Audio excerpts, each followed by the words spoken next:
Ce programme vous est présenté en partenariat avec la Mutuelle Saint-Martin.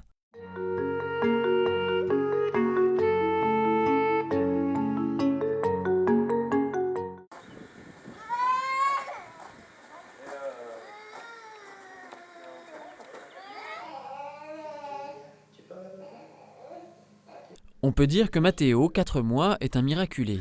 Prématuré, né à 7 mois de grossesse, alors que sa maman prenait la pilule, il a dû prendre l'hélicoptère quelques heures après l'accouchement pour rejoindre le CHU de Dijon depuis Nevers. Une arthrésie de l'intestin grêle l'obligeait à être opéré très rapidement avant une longue hospitalisation de 3 mois pour l'aider à démarrer sa vie. Ça c'est le scope de surveillance. Après ça c'est la perfusion qu'il avait pour l'alimenter. Plus d'autres pousse-seringues, tout ce qui est médicaments, morphine. Pour ses parents, Emmanuelle, assistante maternelle de 25 ans, et Kevin, caviste de 26 ans, cette dernière épreuve était la fin d'un long parcours du combattant. Et donc lui était dans une chambre en néonate à l'hôpital. Et moi j'étais dans un foyer à 10 minutes à côté de l'hôpital en fait. On s'en occupe, on fait les soins, lui changer la couche, de l'habiller, ça on le fait. Par contre, on ne peut pas l'avoir à nous, quoi. On est constamment avec les infirmières, on partage tout avec les infirmières, en fait. D'avoir une place de maman et même de papa, c'est pas évident. Il n'y a pas longtemps que je me sens vraiment père à 100%. Là, on est rentré, ça fait 3 semaines maintenant qu'on est rentré de Dijon. Je dirais que ça fait 3 semaines que je sais que je suis papa. Parce qu'avant, j'avais l'impression de me sentir papa, mais intermittent. J'y allais, j'étais dans une enceinte hospitalière et bon, pour moi, c'était très très dur. Dès le départ, à Dijon, le couple est accompagné par le professeur Sapin.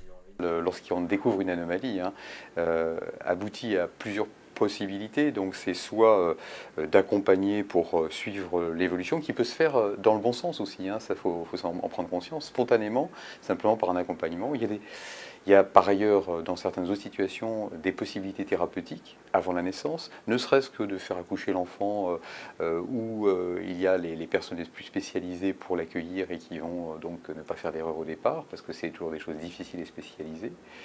Ça peut être des gestes avant la naissance, ça peut être... Donc en fait, il y a des schémas très différents.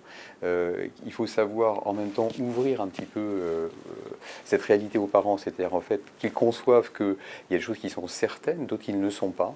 Donc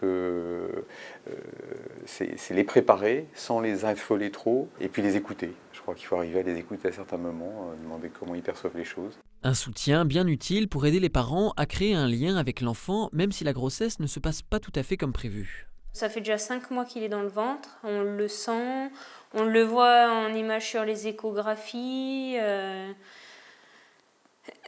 D'une part, on se dit qu'il est là, mais on évite de penser qu'il est là aussi, parce qu'on s'attache, mais on fait aussi un refus de s'attacher, justement pour éviter que ça soit trop dur si on nous l'enlève, quoi. Le danger justement, c'est de se désinvestir, c'est de se retrouver devant des paroles très techniques de gens qui peuvent se réfugier derrière un langage soit très médicalisé, soit un peu froid. En parlant par exemple du rein, du foie, du cœur, en fait on va parler en organes. Et en fait, la grande danger, c'est qu'en fait on réduise un bébé à ses organes et donc on ne va plus attendre un petit garçon, une petite fille, on va attendre un cœur malade, on va attendre un rein malade et les gens... donc ça c'est un danger énorme. Alors comment se réinvestir derrière cela? D'abord le contact qu'ils vont avoir avec le médecin qui les rencontre, qui peut avoir justement cette vision humaine, qui va recibler tout cela au sein d'un enfant en attente, et non pas uniquement en parlant d'organes. Deuxième chose, lorsque c'est une épreuve très lourde, même si ça doit aboutir à la perte du bébé, ça peut arriver malheureusement, et bien qu'il lui donne un prénom, pour qu'on arrête de parler du foie, du cœur, mais qu'on parle de Gabriel ou de Georgette. Et puis d'envisager le futur et d'aborder ce qu'ils vont vivre, mais sans brûler les étapes. C'est vrai qu'aujourd'hui, le monde ne prépare pas au handicap.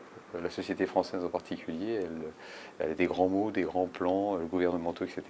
Mais dans la pratique, il n'y a pas un grand accompagnement et les gens peuvent le craindre. Et je pense que toute personne, y compris un médecin, peut comprendre qu'il y a une angoisse du handicap.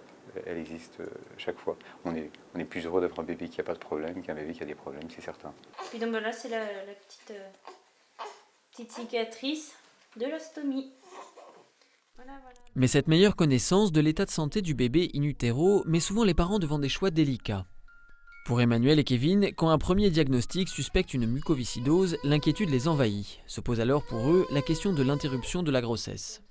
C'est vrai que se sentir impuissant, c'est toujours difficile. Bon, pour un papa, comme tous les papas, on se décroche un petit peu plus. Mais c'est vrai que pour la maman, c'est d'autant plus traumatisant parce que la maman le porte. C'est un choix qui est très dur à prendre et forcément, pour le couple, c'est un enfer. C'est un enfer. Le choix de la vie l'a emporté et finalement le diagnostic de la mucoviscidose s'est avéré faux. Le diagnostic anténatal, c'est peut-être effectivement dépister des anomalies, mais ça doit être fait aussi comme une sorte de médecine préventive, c'est-à-dire en fait de découvrir quelque chose qui pourrait évoluer dans le mauvais sens, et puis d'essayer d'inverser cette évolution néfaste, avec parfois des moyens médicaux, parfois simplement un suivi. Et donc, autrement dit, le diagnostic anténatal n'est pas synonyme de sélection anténatale pour le rejet dans une sorte d'eugénisme. C'est peut-être médicalisé, il ne faudrait pas que ce le soit trop non plus, mais à la limite, c'est une chose qui devrait essayer de les rassurer pour dire, voilà, mon bébé, on le prend déjà comme un être humain, puisqu'en fait, et peut-être pour une personne, on pourrait dire, et comme j'aime bien ce terme unborn patient, un patient non encore né. Voilà. Donc il n'est pas encore né, mais on le traite déjà comme un petit patient dont il faut s'occuper. Non, tu peux y aller. Ouais.